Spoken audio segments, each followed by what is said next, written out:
Magandang tanghali mga kabayan, na dito po tayo ngayon sa Cebu City, San Jose, Cebu City. May magko-comment po tayo mga kabayan tungkol dito sa offshore account ng ating chairman sa Comelec. May offshore account siya na pinapalabas ni Congressman Marcolita ng Sagip Party List. Mga kababayan, ito ang magko-comment po tayo.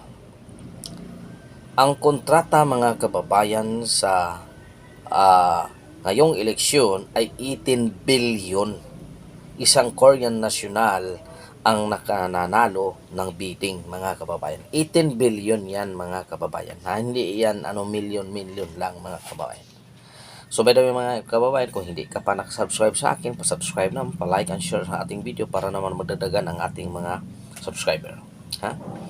Pero kung mabigat sa iyong kalooban ang pag-subscribe, at magpapasalamat din ako sa inyong mabuting kalooban nga pinanood mo ang aking video, at nagpapasalamat din ako sa inyong suporta.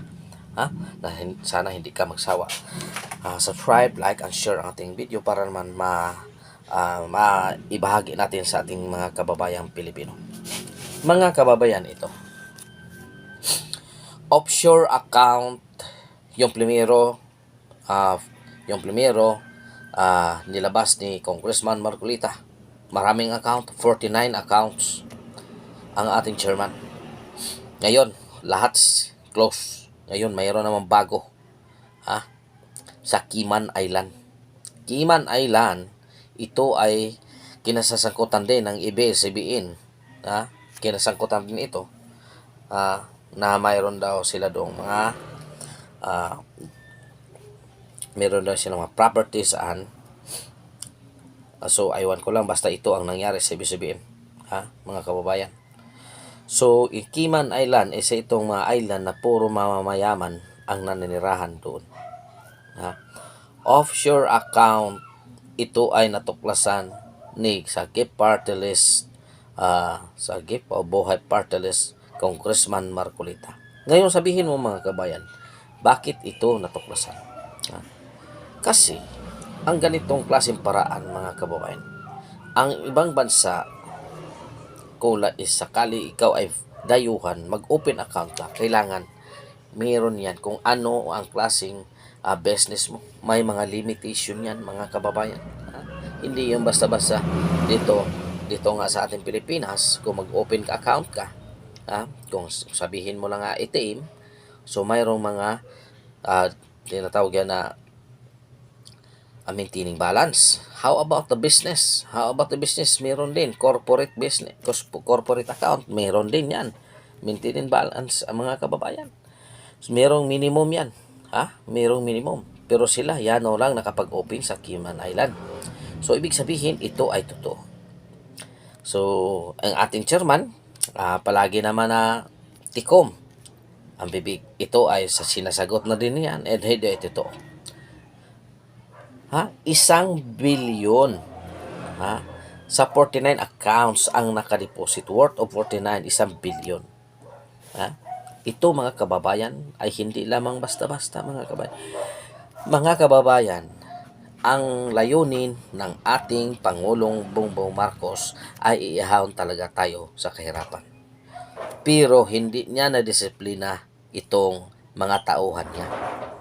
Hindi rin siya nakikinig sa taong bayan. Ito ang kanyang problema. Kung makikinig siya sa taong bayan, talaga ang suporta niya doon sa taong bayan. Pero ngayon mga kabayan, hindi siya nakikinig. So ang kanyang mga secretaries, ang kanyang mga down lower position, kanya-kanyang kuha ng pera. Ganyan niya. Tingnan mo sa DPWH. Ilan? 540 billion. Ito ay pinagmamalaki nila sa SONA. Tingnan mo, wala pa rin. Tingnan mo. Pag-abot na 2 araw, 3 araw to, bulyaso. So wala pa lang drainage plans. Pero nasaan ang pira nga 540 billion ang budget. Sa isang araw gagasto ang Pilipinas sa drainage plans is 1.4 billion ayon kay Senator Villanueva, di ba? Ngayon, sa isang araw lang Pero ganun pa rin, walang nangyari mga kababayan. Kasi yung mga down to the lowest position, kanya-kanya talagang kuha, mga kababayan. Ha? Sample, sinong nagbigay ng project ngayon sa DPWH? Ito, DPWH ang control, ang main implementation of project. Ngayon, pag-abot sa DPWH, papasa ang congressman sa distrito. Mr. DPWH, ito ang project ko, worth of 100 million. Drainage plan, drainage system naman. Drainage, ito nga. Ha? Ang project niya is malaki pa ang overall na budget na is malaki pa, mapasok ng tao. Ha? Pinasa doon sa kontraktor. Pagpasa doon sa kontraktor, ang tao, tumitindig ang tao, hindi na susungko na. Doon, yung kontraktor, pinasa din sa ibang kontraktor. Ganon, mas lalong umubos yung price niya, mga kababayan. Kasi paano naman ka makaginansa? Ikaw kontraktor, paano mo ganansahin? So, bawat project ay may mga kopit. Ang budget niya is makatindig yung tao sa imbornal. Sa congressman budget, pagpasa ng congressman sa kontraktor, wala. Pailok na lang, hindi na makapasok yung tao. So, minto malaki ang nabawas. Kung 100 million ang budget mo, ay kailangan aabot yan mga 60 million. May 40% cutting, mga kababayan. So, nasaan ang 40 million? Papunta. That is example, mga kababayan, ha? Bawat congressman, ganyan. Hindi sa lahat, ha? May mga congressman din na nagagaya ni Marcolita. Paano yan? May kopit din, di ba?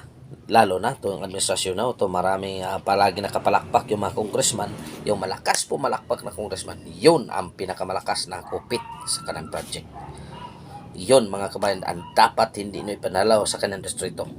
Magbago kayo, mga kabayan. Alis. Hanggang dito na lang, mga kabayan. God is good all the time. God is good. Pitching your kaninong tanan, mga kabayan. Pagpunta na akong trabaho, mga kabayan. Kita-kita kasi tayo. Mag-like and share sa ating video, mga kabayan. Huwag kalimot. Pero kung mabigat sa inyong kaluban, okay lang. Salamat sa inyong suporta din ako. Pasalamat din ako. Bye, mga kabayan.